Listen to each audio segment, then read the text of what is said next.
entrepreneurship. So, entrepreneurship is a creative initiative.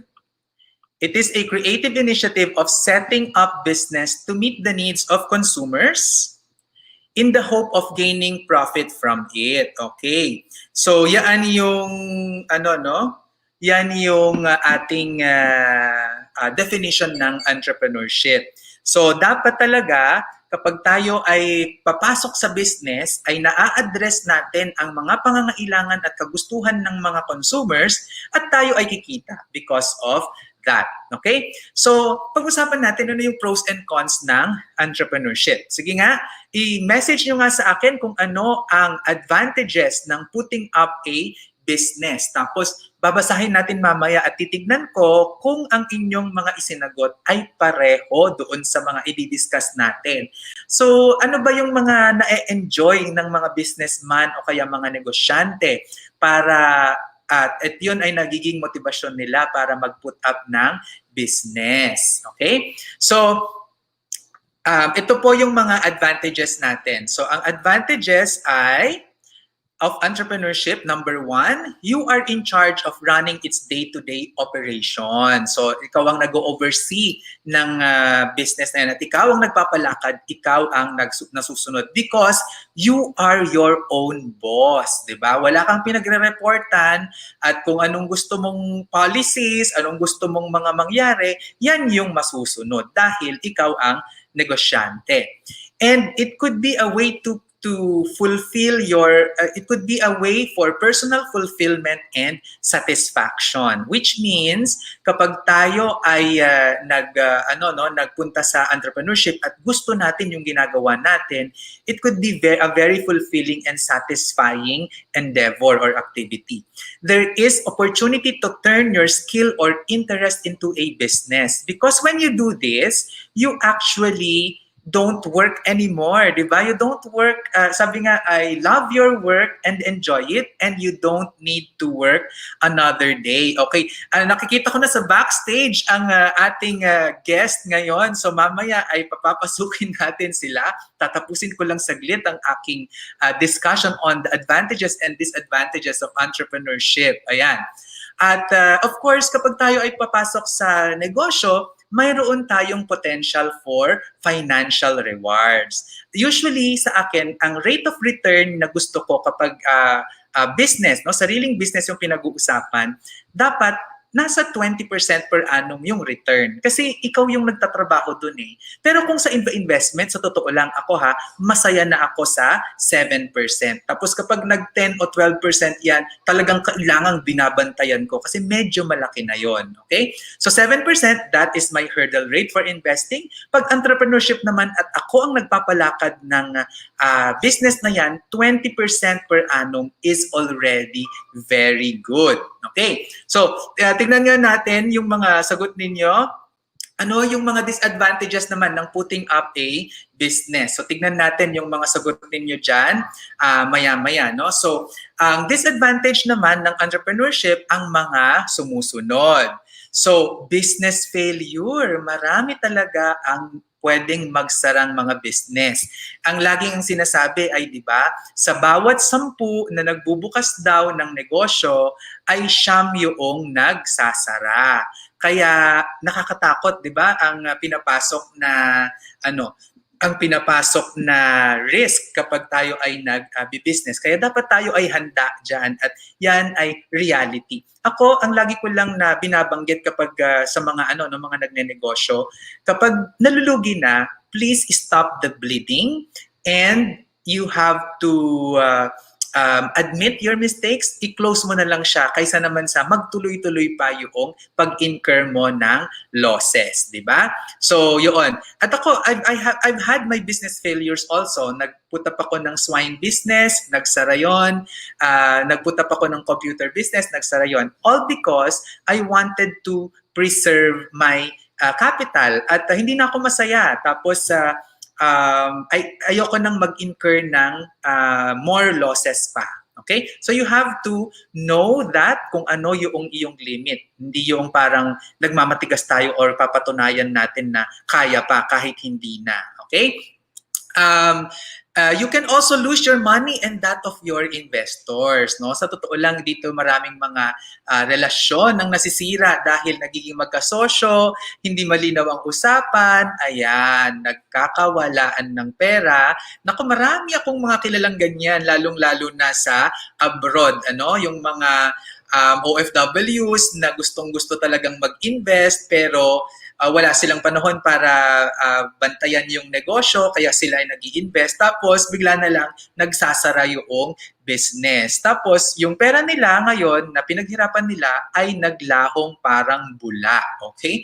So, para sa akin, pag tayo ay mag-i-invest sa isang business, I would like that the business owner ay nagawa na niya ito for at least 5 years. Okay? Yan yung hurdle ko.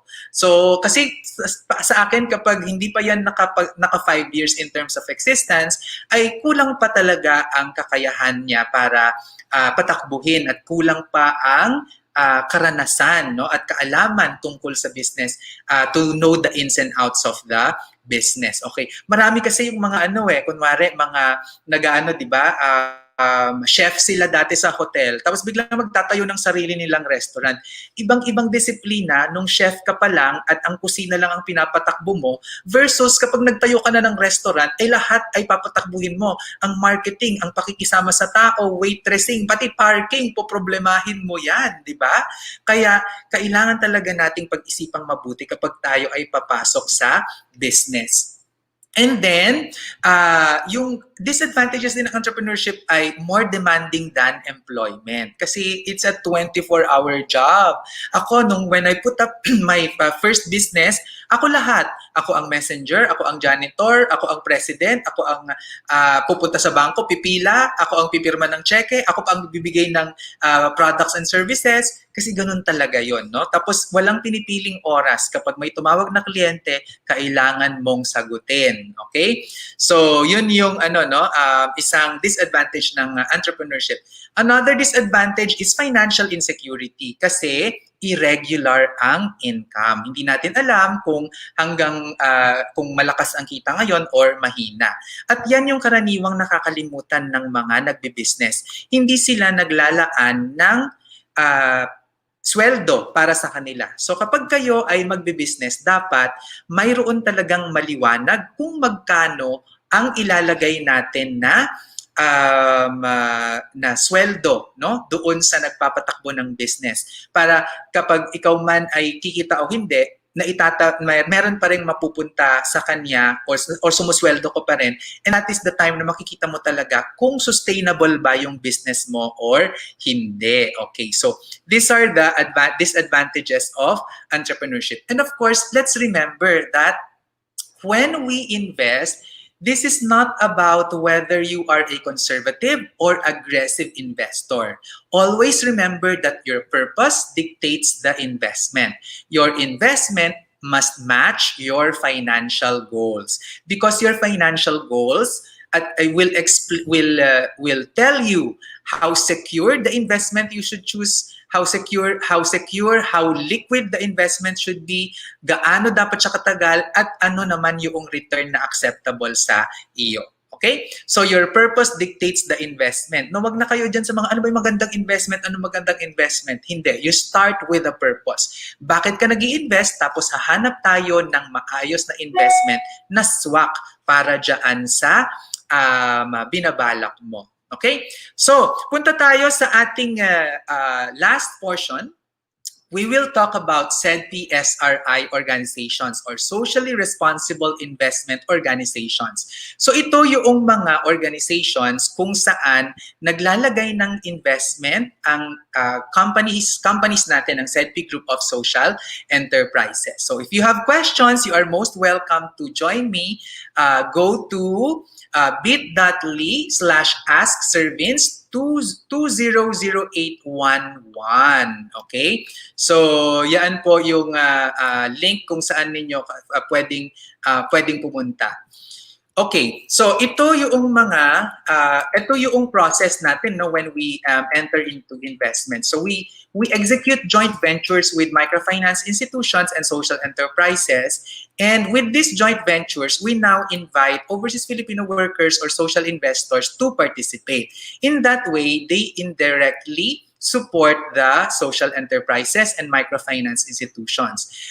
And tapos, yung namang mga microfinance institutions natin and social enterprises, they now support our micro and small enterprises, farmers, fisher folks, artisans, no, kung ano pa. At ito naman ay magbabalik ng kanilang bayad no doon sa mga microfinance institutions and social enterprises, which we are now going yun yung man pagkukunan natin ng dividendo o kaya ng payouts na ibibigay natin sa mga co-joint venturers. Okay, so ito yung mga organizations kung saan tayo nakapaglagay. No? So merong ASCII, NSCC, PCC, USPD, Marsan, at saka of course yung ding SEDPI. Yung joint venture available po dyan, ay yan po yung total amount ng joint venture na exposed doon sa organization. Okay? Yun yung po pwedeng mag-participate yung mga joint venturers natin. Pero ang nakuha na ng mga social investors ay itong mga amount na ito. So for example, nakikita natin si ASCII, 8.7 million yung available, pero 0.3 million yung nag-participate na social investors sa kanya. So that means mayroon pang 8.4 million na available for joint venture. So makikita natin dito si NSCC 6.8, 1.1 yung nag-participate, so meron pang 5.7. PCCC may 8.3 pa, si USPD 2.5 pa. Medyo mabilis ngayon itong si USPD kasi na-feature natin siya nitong huli. Ano? At Marzan 1, 8.3M, 5.4M yung nakuha na. May available pa na 2.9M. At dun sa SEDPI naman, may 7M pa na available. At ito naman yung mga annual rate of returns. So kapag may dalawang asterisk, ibig sabihin ito ay ito ay dalawang asterisk, ito ay fixed rate, at ito ay isang klase ng lending investment. Kasi our joint venture, we provide working capital to these organizations, tapos ginagamit nila yun sa kanilang day-to-day operations, and we charge a fixed service charge for that. At ang share ng mga investors ay 7%. Kapag may isang asterisk naman, ito ay variable rates dahil ito ay ownership investment. So this means that we have to wait for the performance of the organizations bago natin maibibigay kung ano yung dividend or payouts. Dependent siya on the performance. Kaya range yung nakalagay dyan. And of course, yung sa variable natin, these are based on historical performance. Okay? So, sa ano naman natin, sa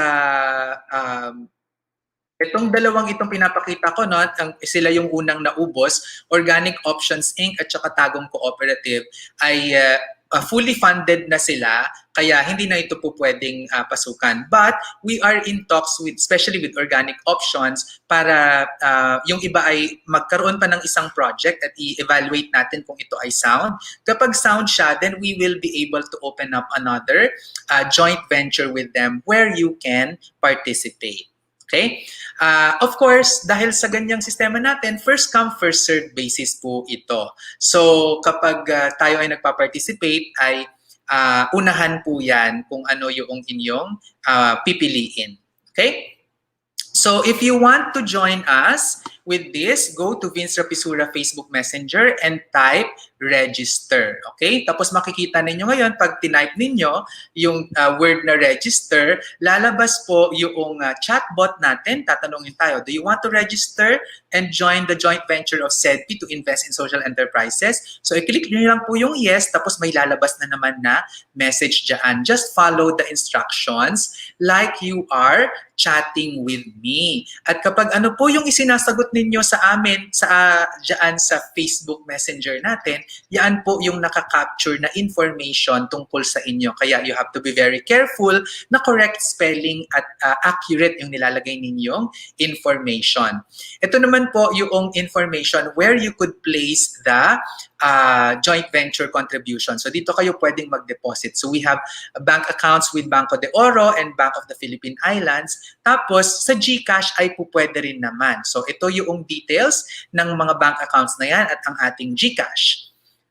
So kukunin nyo lang yung mga proof of deposits na gagawin na nakapag-deposit na kayo at yun ay i-upload nyo naman sa ating system when you go to Vince Rapisura Facebook Messenger and send the keyword inform deposit.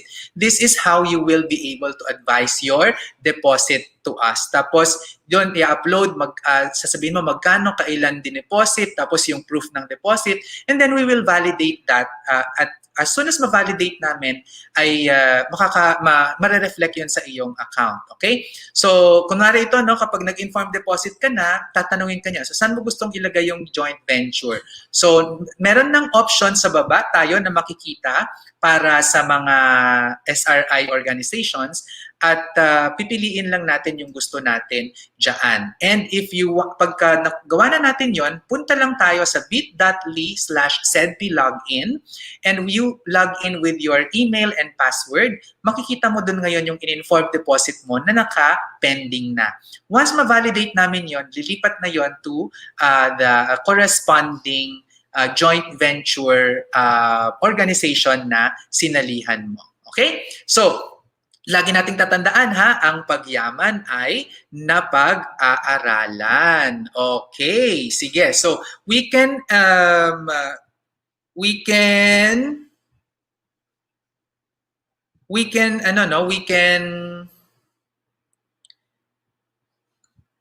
entertain some questions from you. Si Maria nandito na. So Maria, ilalagay na kita sa screen. Kung meron kang tanong, we can answer those. Maria, meron ka bang tanong? Okay, kung walang tanong si Maria, punta tayo sa mga tanong ninyo dito sa sa comment section at sasagutin natin. Nagtatanong si Richard Manzano, meron bang end term ang investment? Okay, yung joint venture natin ay typically 1 year yung ating term para sa mga lending investments. Ito yung mga working capital joint venture natin. Pero kapag tayo ay pumili ng mga share capital joint venture, typically wala siyang end term, Richard, pero anytime you can actually withdraw your contribution. Ang rule lang natin ay sana ay at least 2 years na nandoon sa system natin, no, sa SRI online, yung iyong contribution. If you withdraw the amount before 2 years, mayroon siyang 3% na exit fee. Ayan, nako, nasa trabaho ka na naman. Anong tanong natin? Sir, isang question lang regarding sa pag-invest. Yun nga, nakapag-invest na ako and very happy ako kasi ang bilis ng pag-entertain sa Messenger. Lalo na si si Miss Malin, Lane ba yun? Malian ang pangalan niya. Wow, kahit matanong ako, kahit matanong ako, kinukulit ko sila, is very accommodating naman. Ngayon, sir, a question. Kasi, mabilis kasi yung pag-i-invest sa SEDPI, right? So, unlike sa ibang mga investment, kailangan pang mag-list down ka ng mga dependents mo. May mga ganun kasing, di ba? Like yung sa stock market. Sa registration natin, tinanong namin kung sino yung mga beneficiaries mo, di ba? Hindi ko masyadong matandaan. Meron yun. So, pwede mo siya i-review. pwede mo siya review, pumunta ka ulit sa Vince Rapisura sa Facebook Messenger, i-type mo yung register, tapos isulat mo yung mga tamang information doon ulit at para ma-update yung information mo sa amin. Pero tinatanong namin yan, saan galing ang iyong income, sino ang mga dependents mo, ganyan. Because these are know your client questions, KYC questions siya, in compliance din siya ng Anti-Money Laundering Act. Okay. Kasi naisip ko, sir, I thought kasi nga parang before. Pero isip ko, iniisip ko kasi what if, yun nga, pag nawala, let's say ako, tapos paano na-claim ng mga dependents ko nun? Sa beneficiary siya, may tinanong kami doon kung sino yung beneficiary mo. So, makikita siya doon. Okay? Okay, yun lang po. Thank you. Okay, thank you. So yan si V, suking-suki na natin parati, ano? Si Mary Grace, after registering, how many days to wait for confirmation? Okay, ganito siya. Automatic kasi yun na meron dapat kayong ma-receive na information ng natanggap na namin yung inyong application. Tapos mayroon na kayong matatanggap din na username and password for the SRI online. Ang gawin nyo po ay i-check nyo agad yung spam folder kapag nakapag-register na kayo sa Facebook Messenger. At usually ay nagagawa na yan agad. Tapos, kung hindi pa rin, mag-message lang po kayo sa amin sa Facebook o kaya sa mag-email sa info@vincerapisura.com para ma-update, no? Pero kahit na hindi nyo makita yung yung inyong registration email, pwede na kayong mag-deposit. Tapos pag nag-inform deposit kayo, yan kasi yung mas pina-prioritize nung nasa ating back-end, yung nandun sa mga support services natin ng bookkeeping. So tinitignan nila ngayon kung sino yung may mga in-inform na deposit at kailangan i-validate. So kapag na-validate yon, ma-check namin kung kayo ay registered na doon sa ating system or hindi pa. Okay? So, yan yung sagot dyan, Mary Grace. Okay. Sabi ni Hannah, I'm renting it out right now, pero I realize kasi, baka parang meron tong kadugtong, Hannah. Okay. Na ang lupa at investment, so thinking to letting the unit go. Parang incomplete, okay? Hello po, new follower. Wow, Carol, welcome. Isa ka ng convincer ngayon. Si Roseda Ciao from Saronno, Italy. Okay, hello sa iyo. Buongiorno ulit. Shari Villanueva, nakapag-register na daw siya. Ano yung next procedure? Dumiretso ka na at mag-deposit ka na doon sa bank accounts at pumili ka na ng SRI organization tapos mag-inform deposit ka. Mas mapaprioritize ka na mabavalidate pag ganon, no? Kasi ang daming nagre-register doon sa system natin. Okay, oy, si Sofia Malio ay nanonood mula sa Rome, Italy. Isa po yan sa mga social investors natin matagal na. I think siguro mag-aano na yan. 8 or 9 years na, no? Manang Sofia. Si Manang Sofia ay Ilocana, katulad ko. Ayan. Okay, si Owen, Sir Vince, hanggang kailan po ang 10% interest for OOI? Hanggang September 30 na lang siya, pero yun nga, fully funded na, so hindi na siya available. Most probably yung next round kapag nagkaroon na ng OOI ulit ay malamang ito would be the same as or at par with the other organizations. Okay? So, yan po.